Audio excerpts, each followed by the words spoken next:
같은 하체 비만이라 해도 다이어트 방법도 달라져야 됩니다.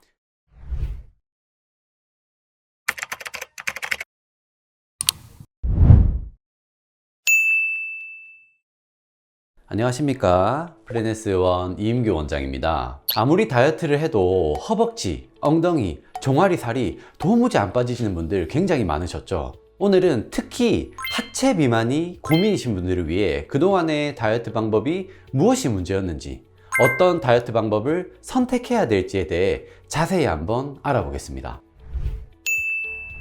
하체 비만 다 같은 줄 아셨나요? 사실 완전히 다릅니다. 같은 하체 비만이라 해도 원인은 다르기 때문에 다이어트 방법도 달라져야 됩니다. 그래서 먼저 본인이 어떤 유형인지 정확하게 파악하는 과정이 매우 중요합니다. 우선 하체 비만은 크게 세 가지 유형으로 나눠볼 수 있습니다. 첫 번째, 이 하체 볼륨감을 구성하고 있는 대부분이 지방인 지방형 하체 비만입니다. 지방형 허벅지, 즉 말랑말랑한 허벅지는 사실 가장 다이어트가 잘 되는 유형인데요. 하체에 힘을 주어도 이 근육이 수축하는 형태가 육안으로 잘 안 보이고, 힘을 준 상태에서 두 손가락으로 집어보면 말랑말랑한 지방층이 만져지는 경우가 지방형 하체 비만이라고 보시면 됩니다. 지방형 하체 비만의 경우에는 특히 여성분에게서 굉장히 많이 나타나는데요. 그 이유는 이 여성 호르몬, 즉 에스트로겐이 허벅지, 엉덩이, 종아리 쪽에 지방을 더 많이 저장하려는 성질을 가지고 있기 때문인데요. 사실 이거는 임신과 출산을 위해 미리 지방을 축적해주기 위한 자연스러운 신체 반응이에요. 이 지방형 하체 비만의 다이어트 전략은 지방을 줄이는 것에 있겠죠. 지방을 줄이기 위해 온다와 같은 마이크로웨이브로 열로 지방을 분해하는 시술이 있고요.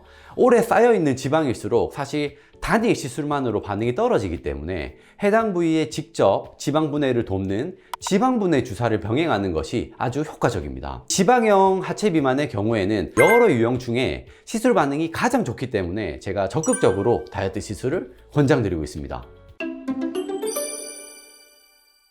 하체 비만의 두 번째 유형, 바로 부종형 하체 비만입니다. 부종형 같은 경우는 반드시 관리가 필요한 유형의 하체 비만이다, 이렇게 설명드리고 있는데요. 이 부종형을 판별할 수 있는 방법으로는 엄지손가락을 종아리에 꾹 눌렀다 뗐을 때 자국이 오래 남아있는 것을 보고 부종형 하체 비만이다 라고 판별할 수 있어요. 직업상 오래 앉아 있어야 하거나 하이힐을 신고 일해야 되는 분들에게서 많이 나타납니다. 간혹 나이가 많은 분들이라면 심장과 콩팥 기능에 대해 체크해 보는 것을 권해드리고 있어요. 이 심장은 혈액을 수축시켜서 전체적인 혈액순환을 만드는 기관이죠. 그런데 이 심장의 수축력이 약해지게 되면은 하체로 내려갔던 혈액이 위쪽으로 올라오는데 시간이 많이 걸리면서 하체 쪽에 압력이 생겨요. 이 압력에 의해서 혈액 속 수분이 조직 사이로 스며들면서 부종이 생기게 돼요. 그리고 콩팥 기능이 안 좋은 경우에 먹은 만큼의 수분이 다 배출되지 못하기 때문에 이 수분들이 하체에 나와서 부종을 만들게 돼요. 이런 부종은 계속해서 하체에 압박감을 만들어 혈액순환에 정체가 생겨 지속적으로 심장과 콩팥에 부담을 주게 되는데요. 이 부종형 다이어트 방법은 혈액순환을 도와주는 바로 하체 운동입니다. 이 하체 혈액순환의 70%가 하체 근육이 담당한다고 해요. 심장이 열심히 수축을 해도 다리 쪽으로 내려갔던 혈액이 중력을 거스르면서 올라오는데 많은 힘이 필요하겠죠. 그래서 제2의 심장이라고 불리는 하체 근육이 근육들을 수축시켜서 혈액을 위쪽으로 짜주는 역할을 해서 심장의 부담을 줄여주는 겁니다. 부종형 하체 비만인 경우에 다리 근육만 좋아져도 부종이 개선되는 경우가 굉장히 많기 때문에 부종 개선을 위한 가벼운 걷기 추천드리고 있어요. 오히려 무거운 하체 근력 운동은 근육을 비대하게 만들어서 근육형으로 전환될 수 있기 때문에 부종형 하체 비만이신 분들 유산소 운동법, 하체 혈액순환 관리 꼭 필요합니다. 하체 비만의 마지막 유형, 바로 근육형 하체 비만입니다. 근육형 하체의 경우에는 사실 타고난 체격에 의한 부분이 커서 빼기 힘들다고도 잘 알려져 있는데요. 하체 근육에 힘을 줘보면 근육 모양이 도드라지게 보이고, 힘을 준 상태에서 피부를 두 손가락으로 움푹 잡았을 때 만져지는 지방이 적다, 그러면 근육형 하체 비만이라고 생각해 볼 수 있어요. 이 근육형의 다이어트 전략은 당연히도 하체 근육을 덜 사용하는 거예요. 운동을 꾸준히 하지 않고 나이가 드신 어르신들의 하체를 보게 되면 굉장히 얇아져 있거든요. 그리고 깁스를 오랜 기간 하고 풀고 났을 때 하체가 굉장히 말라 있는 것을 볼 수 있어요. 당연히 이렇게 반문하실 수 있어요. 하체 근육은 매일 사용하잖아요. 걷지 않는 이상 사용량을 어떻게 줄일 수 있나고요? 여기서 중요한 점이 하나 더 있는데요. 바로 걸음걸이 자세입니다. 예를 들어서 팔 근육이 과하게 발달된 분들은 가슴 운동을 해도 그게 다 팔 운동이 됩니다.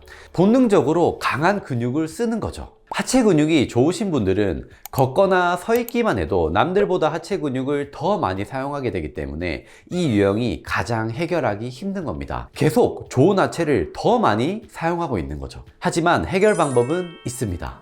먼저 지방이 차지하는 부분이 어느 정도는 있기 때문에 앞서 말씀드린 지방형 다이어트법이 도움이 될 수 있고요. 보톡스 주사로 주기적으로 근육 사용을 줄이는 방법이 필요합니다.